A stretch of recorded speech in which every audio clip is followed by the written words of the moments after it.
नमस्कार दोस्तों, मैं हूं आपका दोस्त चेतन लोधी। आज आपके लिए लेकर आया हूं मां की दर्द भरी कहानी का भाग 2। अभी तक आपने पिछले भाग में देखा कि चंदन ये सब चुपचाप सहता रहा क्योंकि वो घर में झगड़ा नहीं चाहता था। लेकिन उस रात जब वो काम से लौटा, रसोई में खाली टिफिन देखा और मां ने गुस्से में कहा, जिसे भी रोटी खानी है वो अपने आप बना लो। अब आगे की कहानी।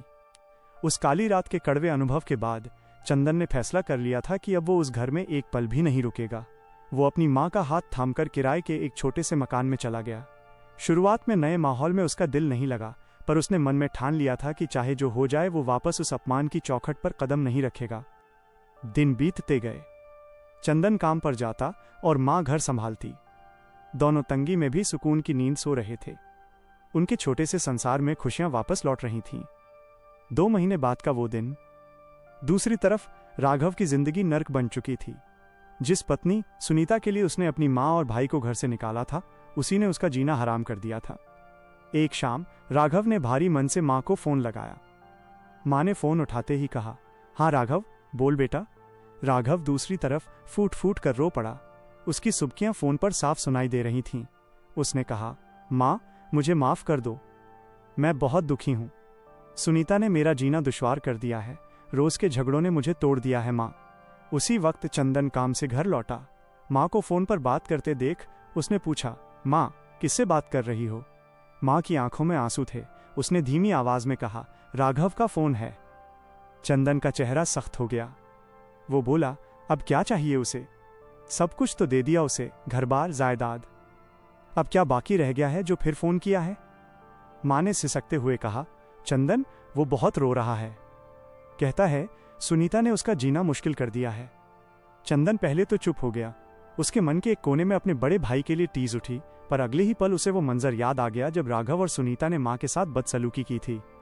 उसने कड़वाहट से कहा, मां, जैसी करनी वैसी भरनी। भगवान के घर देर है अंधेर नहीं। ये जिंदगी उसने खुद चुनी है, अब हम कुछ नहीं कर सकते। इतना बोलकर चंदन गुस्से में बाहर चला गया। पर कहते हैं ना, पूत कपूत हो सकता है, माता को माता नहीं होती। चंदन तो चला गया, पर मां की ममता बेचैन हो उठी। वो पूरी रात सो नहीं पाई। उसकी आंखों के सामने राघव का रोता हुआ चेहरा घूमता रहा। अगली सुबह जैसे ही चंदन काम पर निकला, मां के पांव खुद ब खुद उस पुराने घर की ओर बढ़ गए। दिल में कड़वाहट तो थी, पर बेटे की सिसकियों ने ममता को हरा दिया था। जब मां घर के दरवाजे पर पहुंची तो वहां का नजारा देखकर उनकी रूह कांप गई। जिस घर को मां ने फूलों की तरह सहेज कर रखा था, आज वो किसी कबाड़खाने जैसा दिख रहा था। चारों तरफ धूल जमी थी। जूठे बर्तन सिंक में पड़े सड़ रहे थे और घर में एक अजीब सी वीरानी छाई थी। मां दबे पांव राघव के कमरे की ओर बढ़ी। दरवाजा अधखुला था। अंदर का दृश्य देखकर मां की आंखों से आंसू छलक पड़े। राघव बिस्तर पर बेतरतीब पड़ा था। उसकी दाढ़ी बढ़ गई थी, आंखें अंदर धंस चुकी थीं और चेहरा पीला पड़ गया था।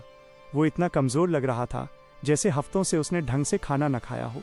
कमरे में सिगरेट के टुकड़े और बिखरे हुए कपड़े उसकी मानसिक हालत बयां कर रहे थे। तभी राघव की नजर दरवाजे पर खड़ी मां पर पड़ी। उसे अपनी आंखों पर यकीन नहीं हुआ। वो लड़खड़ाते हुए उठा और मां के पैरों में गिर पड़ा। मां, तुम आ गई? राघव की आवाज रुंध गई थी। मां ने उसे उठाकर बिस्तर पर बैठाया और पूछा, घर की क्या हालत बना रखी है तूने, और सुनीता कहाँ गई? राघव फूट फूट कर रोने लगा और बोला, मां, वो अपनी मां के घर चली गई। उस दिन राघव को समझ आ गया था, मां को खोने से बड़ा कोई दर्द इस दुनिया में नहीं होता। लेकिन उसे ये नहीं पता था कि उसकी जिंदगी में असली तूफान अभी बाकी था। क्या राघव सच में सुधर पाएगा? क्या मां फिर से अपने दोनों बेटों को एक साथ देख पाएगी? या फिर इस घर की किस्मत में अभी और इम्तिहान लिखे हैं? जानने के लिए जुड़े रहिए भाग 3 में। अगर आप भी मानते हैं कि मां से बढ़कर इस दुनिया में कोई नहीं, तो इस कहानी को लाइक जरूर करें और कमेंट में लिखें मां। ऐसी ही दिल छू लेने वाली कहानियों के लिए चैनल को सब्सक्राइब करना न भूलें। धन्यवाद।